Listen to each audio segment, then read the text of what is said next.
Assalamualaikum warahmatullahi wabarakatuh. Sebelumnya perkenalkan, nama saya Raihan Saul Adnan dan saya dari Gorontalo. Dewan juri yang saya hormatin serta sahabat aksi dimanapun kalian berada.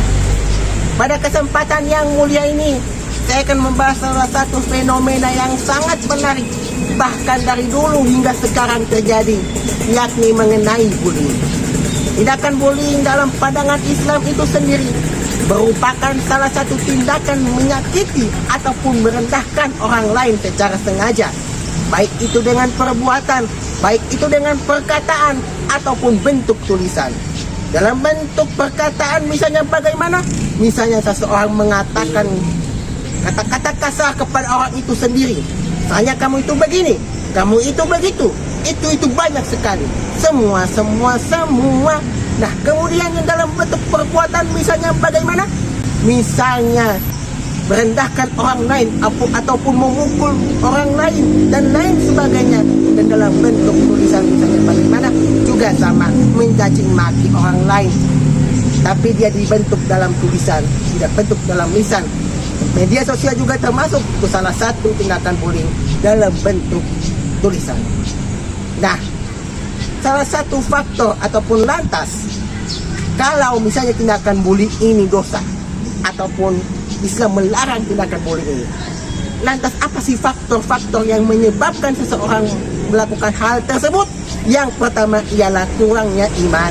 Seseorang yang melakukan tindakan tersebut dia kurangnya iman, kurangnya bertakwa kepada Allah Subhanahu wa taala, seakan-akan dia itu penguasa, seakan-akan dia itu bos, padahal ada lagi yang lebih berkuasa daripada kita, yakni Allah Subhanahu wa taala.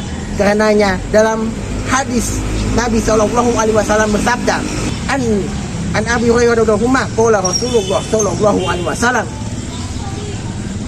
man kana yu'minu billahi wal yaumil akhir falyakul khairan aw liyasmut. Yang artinya dari Abu Hurairah radhiyallahu anhu, Nabi sallallahu alaihi wasallam bersabda, terus barang siapa yang beriman kepada Allah dan hari akhir, hendaklah ia berkata baik atau diam. Hadis riwayat Muslim. Nah, dalam hadis tersebut kita bisa jelaskan bahwa ketika kita menjadi korban bullying, harus kita diam atau kita melapor ke pihak yang berwajib. Kemudian yang kedua ialah kurangnya pengawasan kepada orang tua. Ada orang tuanya sibuk begini, ada orang yang tuanya sibuk begitu, sehingga melupakan anaknya, sehingga anaknya melakukan hal tersebut. Kemudian yang ketiga ialah pengaruh media sosial. Karena media sosial tempat semua manusia itu dikumpulkan di ruang lingkup media sosial itu sendiri. Ada yang manusia alim, ada yang manusia setengah alim, bahkan manusia benar-benar alim ada di situ.